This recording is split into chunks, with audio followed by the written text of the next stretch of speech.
Luiz, ou Guido, por favor.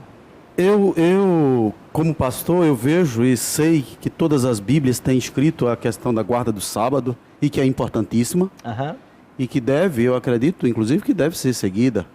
Agora, também eu não posso deixar calado a questão de que as demais igrejas guardam o domingo, porque na verdade não guardam o domingo, optam por um dia, por inferência, como disse aqui o meu amigo, para ter culto naqueles dias e que, de certo modo, pode até aborrecer isso, mas como também aborrece, algumas pessoas que se tomam como guardadores de sábado e que inclui-se aqui no versículo de Isaías, o versículo 13, quando eles estão para os seus próprios interesses e ganham aquilo e que não deveriam, mas eu não vou prestar conta dessas pessoas, eu vou prestar conta de mim mesmo.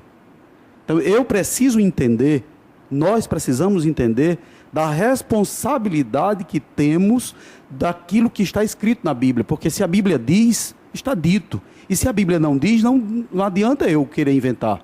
Então é uma regra de prática e fé, então que vamos segui-la. Se não é, paremos aí e reconstruamos todas as questões de entendimento para que cheguemos nos céus todos e de uma forma simples, clara e objetiva. Pastor, eu fico muito feliz com sua colocação e eu queria aproveitar a sua fala para dizer o seguinte. Em momento algum, eu quero deixar transparecer para vocês e para os amigos que em casa nos acompanham de que a igreja adventista é melhor do que outra igreja. De que os adventistas são mais santos do que outros lá fora. Não. O que eu quero que fique bem claro na mente de vocês é, dentro da igreja adventista, existem tantos pecadores quanto em qualquer igreja. São pessoas imperfeitas, buscando conhecer e fazer a vontade de Deus. Que há adventistas que têm o conhecimento dessa doutrina e eles mesmos não vivem a doutrina, como deve viver. Isso tem que ficar bem claro. Que fique claro também de que igreja não salva ninguém. Não é o fato de eu ser adventista ou não que vai determinar a minha salvação. O que determina a minha salvação é se eu aceitei a Cristo como meu Salvador e se eu vivo toda a luz da palavra de Deus que o Espírito Santo me deu. Agora, o que deve ficar bem claro para todos nós é: eu sou adventista não porque a igreja é perfeita, mas porque a igreja adventista é a igreja que mais se aproxima da Bíblia. Eu sou adventista porque tudo o que a igreja adventista ensina, ela mostra aqui nesse livro. E tudo o que está nesse livro, ela ensina e pratica. É por isso que eu sou adventista. Eu não devo achar, a igreja não salva, eu vou continuar em qualquer igreja fazendo qualquer coisa. Ninguém disse isso aqui. Igreja não salva, mas se você não viver o que você conhece desse livro, não existe salvação para você. O que a Bíblia apresenta é um ideal para todos nós. E eu devo me perguntar, as coisas que eu pratico na minha vida cristã, e você vai dar conta de você a Deus. As coisas que eu pratico, elas têm a aprovação desse livro? A minha vida está em conformidade com a vontade de Deus? Essa é a pergunta que eu tenho que responder. Marcelo. Pastor, você falou sobre o hospital, por exemplo, que é um serviço essencial. Certo. Agora, por exemplo, no sábado, se eu estou indo de carro para um culto de adoração a Deus e acaba a gasolina, eu paro no posto para abastecer. Certo. Eu estou infringindo a lei? Ou ainda assim, se eu não tenho carro, pego um táxi ou um transporte público, eu estou colocando outras pessoas para trabalharem para mim. Certo. Eu estou infringindo o quarto mandamento? Muito boa a sua pergunta. Vamos à primeira pergunta. Eu estou indo de carro para a igreja e a gasolina acabou. O correto é, se eu quero santificar o sábado, o meu carro tem que estar abastecido na sexta-feira. Eu não posso me dar ao luxo de esperar que a gasolina acabe no sábado para ir abastecer o carro. Isso é errado. Eu devo me preparar para receber o sábado. Isso é tão bíblico, Marcelo, de que no Novo Testamento, a sexta-feira recebe um nome. Sabiam disso? Sabe qual é o nome da sexta-feira? Dia da preparação. Abra sua Bíblia em Lucas capítulo 23. Leia comigo o que declara Lucas capítulo 23. Versículo 54.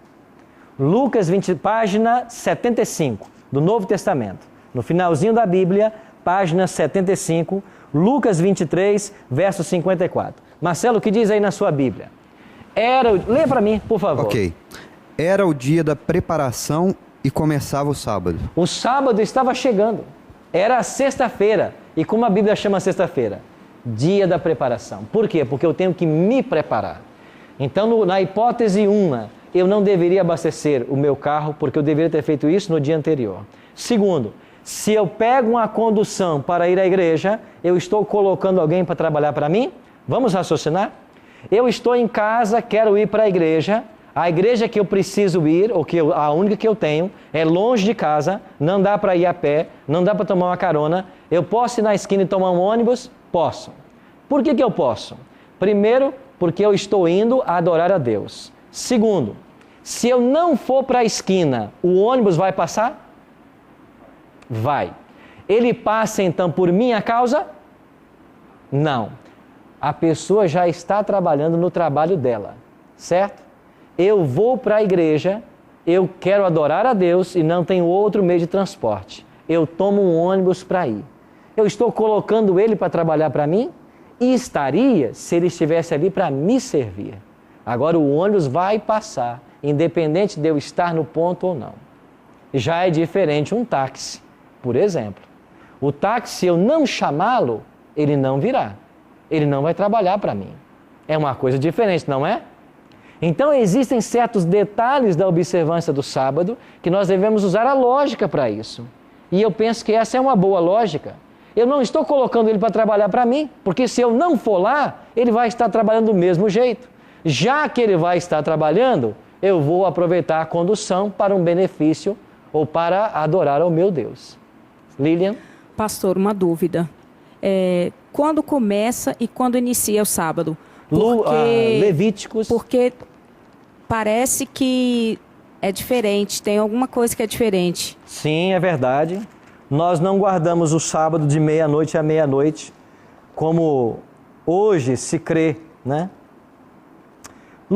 Levítico capítulo 23, no início da Bíblia, página 90.